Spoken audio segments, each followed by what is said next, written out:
ವಾರದ ಹಿಂದೆ ಪರಿಸರ ಮಾಲಿನ್ಯ ನಿಯಂತ್ರಣ ನಿಯಮಗಳನ್ನು ಉಲ್ಲಂಘಿಸಿದ ಆರೋಪದ ಮೇಲೆ ಸಂಕೇಶ್ವರದಲ್ಲಿನ ಹಿರಣ್ಯಕೇಶಿ ಸಕ್ಕರೆ ಕಾರ್ಖಾನೆಗೆ ಕರ್ನಾಟಕ ರಾಜ್ಯ ಮಾಲಿನ್ಯ ನಿಯಂತ್ರಣ ಮಂಡಳಿಯವರು ಬೀಗ ಹಾಕಿದ ಪರಿಣಾಮ ಚರ್ಚೆಗೆ ಕಾರಣವಾಯಿತು.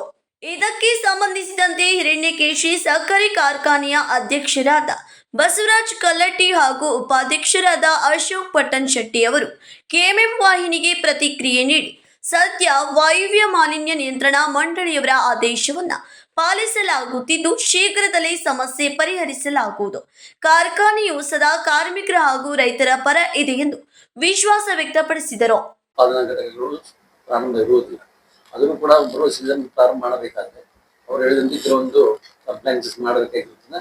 ಆ ನಿಟ್ಟಿನಲ್ಲಿ ನಮ್ಮ ಎಲ್ಲ ಅಧಿಕಾರಿಗಳು ಸಂಬಂಧಪಟ್ಟ ಪರಿಸರ ಮಾಲಿನ್ಯ ಇಂಜಿನಿಯರ್ ಅವರು ಎಲ್ಲ ಅವ್ರು ಹೇಳಿದಂಥ ಕಂಪ್ಲೇಂಟ್ಸ್ ವರ್ಕನ್ನು ಇವತ್ತಿನ ದಿವಸ ಮಾಡಿ ಹಿಂದಿನ ದಿವಸ ಅವರ ಕಚೇರಿಗೆ, ಬೆಳಗಾವಿ ಕಚೇರಿಗೆ ಸಬ್ಮಿಷನ್ ಮಾಡಿ ಚಿಕ್ಕೋಡಿ ಮತ್ತು ಬೆಳಗಾವಿ ಎರಡೂ ಕಚೇರಿಗಳಿಗೆ ಆ ಕಂಪ್ಲೇಂಟ್ಸನ್ನು ಅವ್ರಿಗೆ ಕೊಡೋದರ ಜೊತೆಗೆ ಬರುವ 14ನೇ ತಾರೀಕು ಬೆಂಗಳೂರು ಪೊಲ್ಯೂಷನ್ ಬೋರ್ಡ್ ಮೀಟಿಂಗ್ನಲ್ಲಿ ಪಾಲ್ಗೊಂಡು ಸದರಿ ಈ ಸೈಟನ್ನು ಓಪನ್ ಮಾಡಿಕೊಳ್ತೀವಿ ಅಂತ ಈ ಮೂಲಕ ಹೇಳಿಕ್ಕೆ ಇಚ್ಛೆ.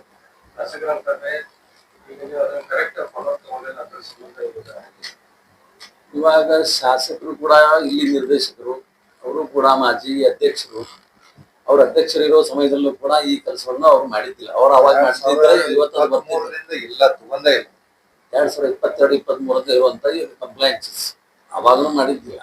ನಂತರ 16 ಕಂಪ್ಲೇಂಟ್ಸ್ ಅದರಲ್ಲಿ ನಾವು 13 ಕಂಪ್ಲೇಂಟ್ಸ್ ಎಲ್ಲ ಮಾಡಿ ಅವರು ಮಾಡಿದ್ದಿಲ್ಲ. ನಾವ ಮಾಡಿದ್ವಿ. 14 ಕಂಪ್ಲೇಂಟ್ಸ್ ಬರ್ತಿದ್ರು ಮಾಲಿನ್ಯ ಮಂಡಳಿಯವರು. 3 ಅದಾವ. ಇದು ಮಾಡ್ಕೋಬೇಕಾಗಿದೆ. ಅದಕ್ಕೆ ಸಮಯಾವಕಾಶ ಮಾಡ್ಕೋತೀವಿ. ಆ ರೀತಿ ನಾವು ಅವ್ರಿಗೆ ಒಂದು ಅಂಡರ್ಟೇಕಿಂಗ್ ಬರ್ತಾ ಕೊಡ್ತಾ ಇದ್ವಿ, ಮುಚ್ಚುಗಟ್ಟಿ ಪತ್ರವನ್ನು ಬರೆದು ಕೊಡ್ತಾ ಇದ್ವಿ. ಬಟ್ ಬರುವ ಹಂಗಾಮಿನೊಳಗಾಗಿ ಎಲ್ಲ ಕೆಲಸ ಮಾಡಿಕೊಂಡು ಮತ್ತೆ ಅದನ್ನ ಕಾರ್ಯಚಟುವಟಿಕೆ ಪ್ರಾರಂಭ ಮಾಡೋದ್ರ ಜೊತೆಗೆ ಅವರಿಂದ ಪರ್ಮಿಷನ್ ತಗೊಂಡು 14ನೇ ತಾರೀಕಿನೊಳಗೆ ಅದನ್ನ ರಿವೋಕ್ ಮಾಡ್ಕೋತೀವಿ ಅಂತ. Sachin Kamble, KMM Kannada news, ಸುಕ್ಕೇರಿ.